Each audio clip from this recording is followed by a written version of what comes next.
사순절 첫째 주일에 이어서 오늘도 광야의 유혹이 본문 말씀의 주제입니다. 지난 주일 말씀은 예수님께서 광야에서 겪은 그 유혹 이야기이지만 오늘 본문 말씀은 이스라엘 백성이 광야에서 겪은 유혹에 관한 이야기입니다. 광야에서의 유혹의 원조격에 해당하는 그런 이야기라고 할까요? 이 말씀을 마주할 때마다 연상되는 이야기가 있습니다. 유명한 그 에리 프롬의 자유로부터의 도피라는 그런 책의 내용을 떠올리지 않을 수 없었습니다. 사람들은 자유가 억압당할 때 자유를 얻기 위해서 갈망하지만 거꾸로 자유가 주어졌을 때 오히려 자유로부터 도피하고자 하는 경향을 띈다는 것을 통찰한 내용입니다. 노예의 삶은 자유가 없이 주인이 지시하는 대로 따라가면 그만입니다. 반면에 자유를 누린다는 것은 자기의 삶을 스스로 결정한다는 것을 뜻합니다. 이 삶에는 의지와 결단 그리고 여기에 따르는 책임이 동반됩니다. 자유로부터 도피하고자 하는 것은 그 책임의 상황을 회피하고자 하는 사람들의 경향을 말합니다. 그래서 에리 프롬은 이 자유라고 하는 것은 무엇으로부터의 자유로 그치지 않고 무엇을 향한 자유를 지향할 때 비로소 성취될 수 있다고 통찰했습니다. 성경의 출애굽기와 이어지는 그 책들은 바로 이 자유를 핵심 주제로 하고 있습니다. 자유를 향한 인간의 갈망, 그러나 그 자유를 향한 여정의 고단함을 아주 극적인 이야기로 그리고 있습니다. 강력한 제국 이집트에서 노예로서 억압당하던 히브리인들이 자유인으로서 가나안 복지를 향해 가는 그 여정이 결코 만만치 않았다는 것을 성서는 아주 드라마틱하게 증언해 주고 있습니다. 이집트의 군대를 따돌리고 탈출에 성공해서 광야에 이르자마자 히브리 백성들은 불평을 털어놓기 시작합니다. 출애굽기 16장에 나오는 얘기입니다. 뭐라고 불평합니까? 차라리 우리가 이집트 땅 거기 고깃가마 곁에 앉아 배불리 음식을 먹던 그때에 누가 우리를 주님의 손에 넘겨주어서 죽게 했더라면 더 좋을 뻔하였습니다. 그런데 당신들은 지금 우리를 이 광야로 끌고 나와서 이 모든 회중을 다 굶어 죽게 하고 있습니다. 소위 이집트의 고깃가마에 대한 그리움입니다. 제가 긴 얘기하지 않습니다만 과연 이집트의 노예들이 일할 때 고깃가마가 있었을까요? 그랬을 리 없습니다. 자유를 향한 여정에서 겪는 고단함이 빚어낸 태행적인 뒷걸음치는 그런 환상일 뿐입니다. 우리 현실에서도 아주 흔히 경험할 수 있는 일입니다. 오늘 민수기의 본문 말씀은 출애굽 그 여정에서 반복되는 백성들의 불평 상황을 전합니다. 천신만고의 여정을 지나서 이제 머지않아 가나안 복지에 이르게 되었을 즈음 히브리 백성은 에돔 땅을 우회해서 광야길을 지나가게 되었습니다. 그들은 마음이 조급해져서 하나님과 모세를 원망했다고 전합니다. 어찌하여 우리를 이집트에서 데리고 나왔습니까? 이 광야에서 우리를 죽이려고 합니까? 먹을 것도 없습니다. 마실 것도 없습니다. 이 보잘것없는 음식은 이제 진저리가 납니다. 오늘 말씀에 나오는 내용입니다. 이 상황은 출애굽기가 전하는 불평 상황과는 조금 다릅니다. 출애굽기가 전하는 바는 아예 먹을 것이 없다고 불평하는 상황이었습니다. 백성들이 그렇게 불평했을 때 하나님께서는 만나와 메추라기를 내려서 그들의 굶주림을 해결해 주셨습니다. 오늘 본문 말씀인 이 민수기가 전하는 상황은 언뜻 보기에 먹고 마실 것이 없다고 불평하는 건 똑같아 보이는데 전혀 없는 것이 아닙니다. 이 보잘것없는 음식은 이제 진저리가 납니다라고 말하고 있습니다. 그것은 아마도 그동안 일용할 양식이 되었던 만나와 메추라기를 두고 하는 이야기일 것입니다. 이게 진저리가 난다고 얘기합니다. 여러분, 일용할 양식이 아예 없는 상황과 일용할 양식이 있기는 하되 만족하지 못하는 상황의 차이는 큽니다. 아예 필요가 충족되지 않아 구하는 것과 기본적인 필요가 충족되는 조건에서 더 많은 것 또는 더 좋은 것을 구하는 것은 전혀 다른 문제입니다. 달리 얘기해 볼까요? 절대 빈곤의 상황에서 경제 개발을 하고 경제 성장을 추구하는 문제와 웬만큼 먹고 살만 해주고 선진국이 되었다고 하는 그 즈음에도 여전히 경제 성장이 사람들에게서 최고의 가치가 되어 있는 것은 전혀 다른 차원의 문제입니다. 그래서 오늘 본문 말씀에서 하나님께서는 다른 처방을 내립니다.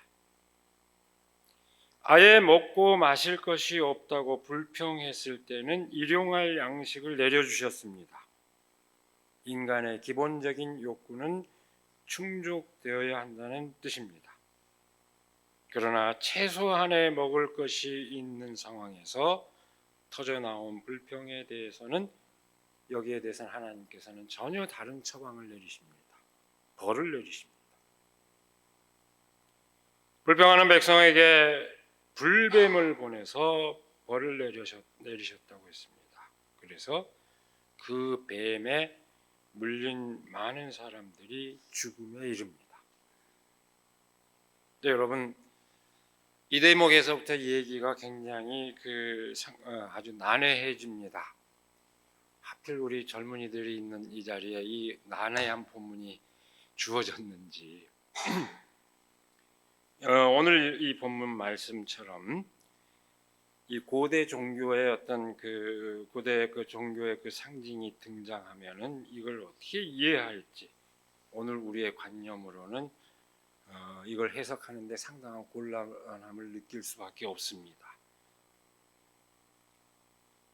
이걸 그냥 이해할 수 없으니까 순진하게 그냥 믿어버린다든지 문자 그대로 믿어버린다든지 아니면 이해할 수 없으니까 이 대목은 건너뛰어버린다든지 이렇게 하면은 이 말씀의 진의를 우리는 제대로 이해할 수가 없습니다.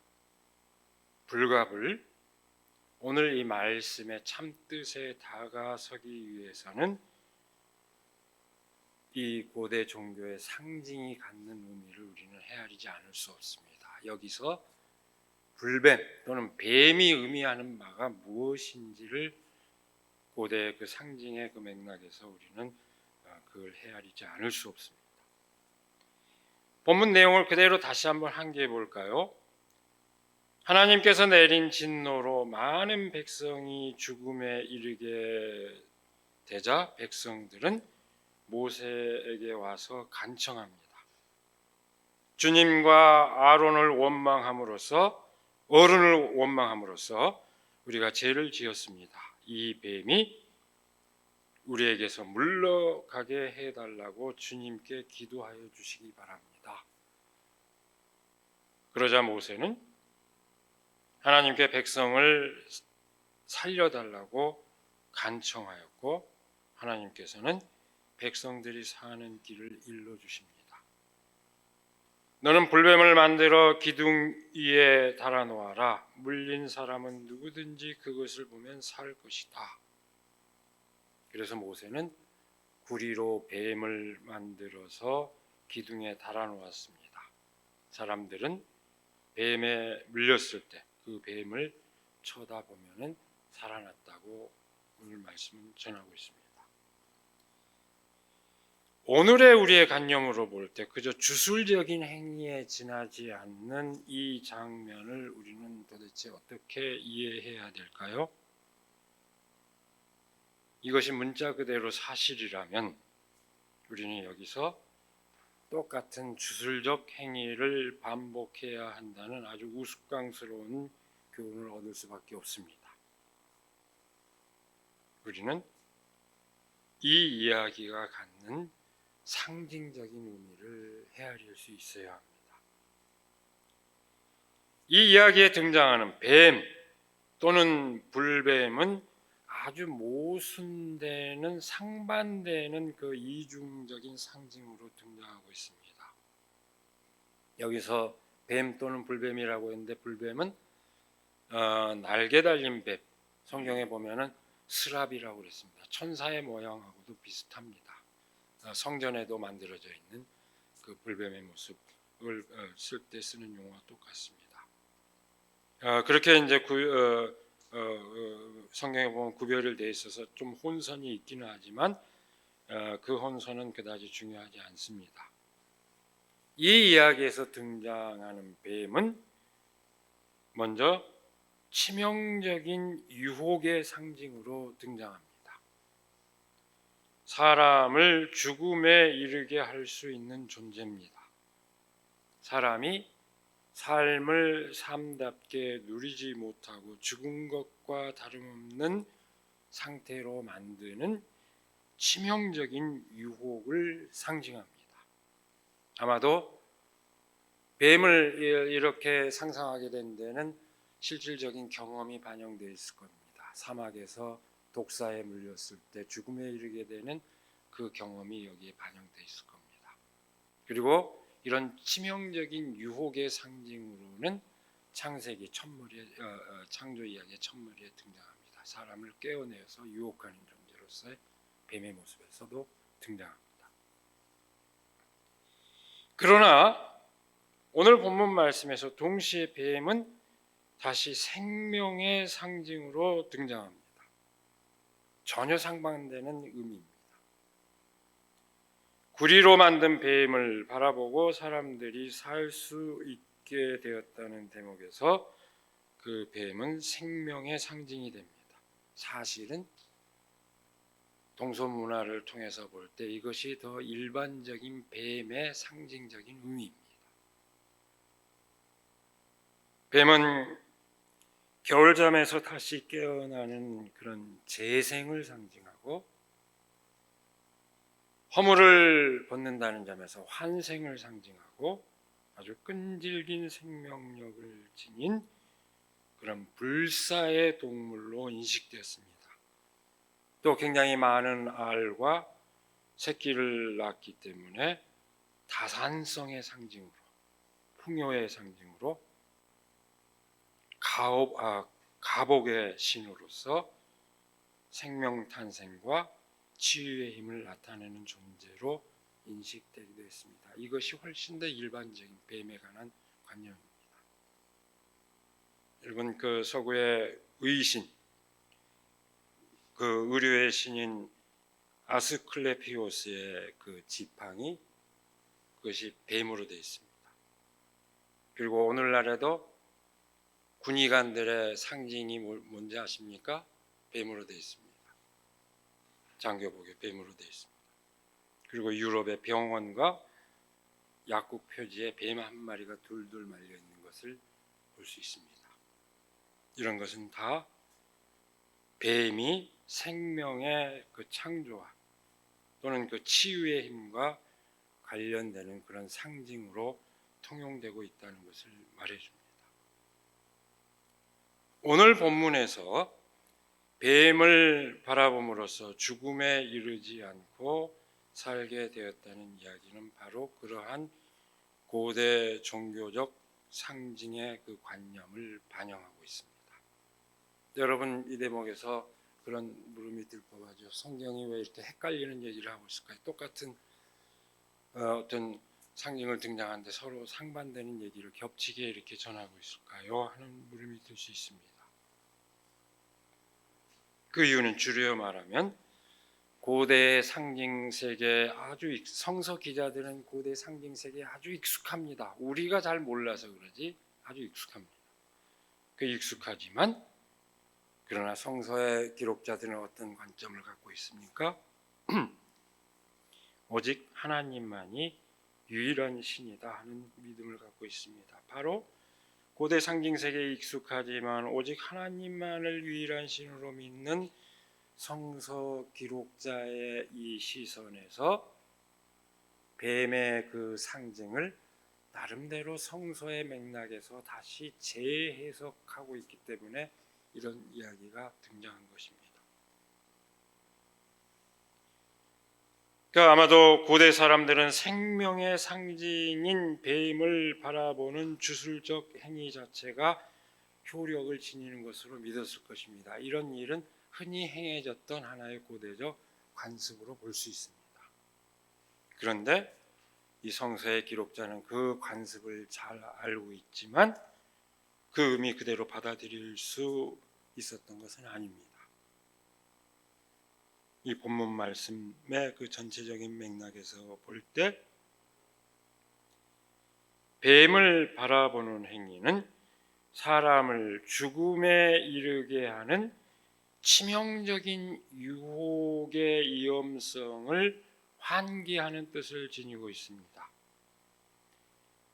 들려진 구리뱀 자체가 어떤 실체적인 능력을 갖고 있는 것이 아니라 다만 하나님의 뜻을 환기하는 매체로서만 사용되고 있다는 얘기입니다. 하나님을 원망하던 백성들이 치명적인 유혹의 위험성을 환기했을 때, 그것을 떠올렸을 때 그들은 다시 하나님의 뜻을 따라 구원에 이르게 되었다는 것을 오늘 본문 말씀은 전하고 있는 것입니다. 그러니까 구리뱀을 바라보는 것은 주술적인 행위에 빠져드는 것이 아니라 치명적인 유혹의 실체를 바라보고 저마다의 삶을 되돌아보는 성찰 행위로서의 의미를 지닙니다. 그 의미는 오늘 우리가 십자가를 바라보는 것과 똑같습니다. 십자가가 무슨 영광스러운 것입니까? 이 십자가가 이 자체로 무슨 능력을 지녔습니까? 그것은 이 십자가는 세상의 폭력성의 상징입니다. 가장 비참한 사람을 비참하게 죽이는 사형틀입니다. 세상이 그렇게 험하다는 것을 드러내주는 그걸 상징합니다. 그리고 오직 사랑을 실현했을 뿐인 예수를 그 죽음에 가장 수치스러운 죽음에 이르게 한 사람들의 허물을 상징합니다. 그 십자가가 특별한 의미를 지니는 까닭은 그것이 그리스도의 고난을 상징하기 때문입니다. 십자가를 바라볼 때 그리스도의 고난과 우리의 허물을 떠올릴 수 있다면 우리는 구원의 길에 이르게 됩니다. 그러나 십자가 자체가 어떤 능력을 발휘해 주기를 기대하는 마음으로 바라본다면 그 십자가는 한갓 우상에 지나지 않습니다. 미신에 지나지 않습니다. 그 믿음은. 요한복음 3장 14, 15절은 이렇게 얘기합니다. 모세가 광야에서 뱀을 든 것 같이 인자도 들려야 한다. 그것은 그를 믿는 사람마다 영생을 얻게 하려는 것이다. 오늘 민수기의 말씀을 그대로 한기하면서 십자가의 뜻을 예수님께서 만천하에 십자가에 매달린 그 장면을 해석하고 있습니다. 이것이 바로 구리뱀, 십자가 상징이 갖는 의미입니다. 물론 구약 성서 시대 사람들 가운데서는 여전히 그 시대 사람들 많은 사람들이 여전히 뱀의 상징이 어떤 실체적인 능력을 지닌 것처럼 착각한 사람들도 많았습니다. 그 사람들은 모세가 만든 구리뱀을 실제로 섬기기도 했습니다. 우상처럼 떠받들기도 했습니다. 그래서 나중에 히스기야 왕의 종교 개혁을 하는데 보면 그 뱀을 산산조각을 내버렸다 하는 이야기가 이 열왕기 하에 보면은 전해주고 있습니다. 여기에 무슨 능력이 있는지 아니냐, 그 다 뱀을 부숴버렸다는 얘기가 등장합니다. 오늘 말씀의 의미를 줄여서 다시 한번 환기합니다. 오늘 이 본문 말씀은 자유의 기나긴 여정에서 겪을 수 있는 사람들의 치명적인 유혹에 관한 이야기입니다. 일용할 양식을 넘어서는 물질의 유혹, 다시 말해서 과욕에 빠질 때 사람은 자유를 잃고 죽음에 이른다는 것을 말하는 것이 오늘 말씀의 핵심입니다. 더욱 풍요롭게 살고자 하는 것이 거꾸로 죽음으로 기결되는 사태를 일깨우는 말씀입니다. 오늘 말씀이 그런 의미를 지니고 있다면 이 본문 말씀의 의미는 그야말로 오늘 이 시대 우리 인간의 삶 가운데서 더욱더 절실하게 다가오는 이야기입니다. 대량 생산과 대량 소비의 자본주의적 삶의 방식은 인간의 끊임없는 욕망을 부추깁니다. 필요에 의해서 우리가 어떤 상품을 구하지 않습니다. 시대가 아닙니다. 끊임없이 이거 사라 저거 사라 해서 사는 그런 시대로 우리는 살고 있습니다. 충분히 쓸 수 있지만 또 새로운 것이 나오면 또 새로운 것을 소비해야 하는 그 욕망에 매여서 살고 있습니다. 그 욕망을 충족하기 위해서 더 많은 자원을 약탈하고 더 많은 에너지를 소비하고 더 고도화된 기술을 개발합니다. 그것이 인간에게 더 큰 자유를 선사하고 더 풍요로운 삶을 보장한다고 사람들이 믿고 있기 때문입니다. 덕분에 인류 문명이 비약적으로 발전한 것은 부정할 수 없습니다. 세계 많은 지역에서 절대 빈곤이 사라졌고 인간의 수명도 놀랄 만큼 늘어났습니다. 그러나 오늘 우리는 그 긍정적 성과에 도취해서 기뻐할 수 없는 현실 한가운데 있습니다. 생태적인 순환의 한계를 넘어서 버린 자원의 약탈은 심각한 자연의 훼손과 지금 우리가 겨울인데 이렇게 비가 마치 장마비처럼 내리는 이것도 기후위기의 한 현상일 겁니다. 이런 기후위기 현상을 초래했습니다. 무한한 에너지원의 개발은 어떻게 이어졌습니까? 원자력 발전소, 핵 발전소로 정신 나간 사람들이 이걸 계속 확대하겠다고 하고 있습니다. 그것으로 이어져서 결국 어떻습니까? 한순간에 인류 전체가 파멸의 상황으로 내몰릴 수 있는 그 위험을 상시적으로 안고 지금 살아가고 있는 상황입니다. 제어되지 않은 과학기술의 발전은 어떻습니까? 수없이 많은 것을 얘기할 수 있지만은 오늘날 가장 큰 관심사가 되고 있는 것 가운데 하나는 인공지능의 탄생입니다.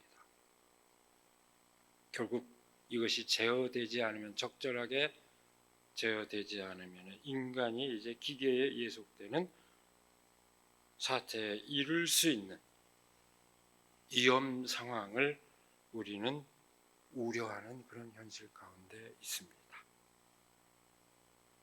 그로 인한 수혜는 극소수의 사람에게만 집중되고 절대 다수의 사람은 죽음의 구렁텅이에 내몰리는 상황이 빚어질 수 있습니다. 이미 그런 불공평한 현실의 징조들은 수없이 많습니다.